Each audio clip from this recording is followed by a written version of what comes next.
ভাই কুরবানি তো আসছে গরু লাগবে তো অনেক। ইতো বলছে গরু তো কিনুন লাগবো ল যাই গরু কিনা লই হাড়তে।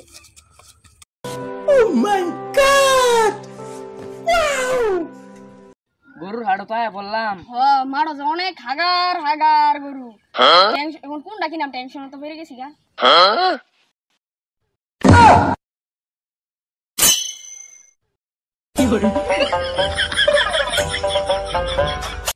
গরু যে লই এলাম হাড় কোনো তো কাস্টমারই পাইতাছি না। গরুটি বেসাম কিবা এটা বুঝতাছি না তো। ও ভাই এদিকে আই। আচ্ছা ভাই কারণ যাই। গরুটা তো বেড়া সুন্দর লসাই গরুটা লই। এটাই লাগবে বুঝতেই না আমাদের তো এদের গরু। ভাই গরুর দাম না ভাই গরু দেখছেন সাদা কালার। ভাই দেখছি তো ভাই আমি গরুর দাম না কত ভাই দেন ভাই 4টা 5 আছে ভাই ভাই দাম না কত ভাই একটাই বড় ভাই লেজ ভাই গরু ভাই দাম না কত ভাই আমি এই গরু বেচতাম না আমি অন্য গরু দেন তোর মুখে আমি মুইতা দিমু।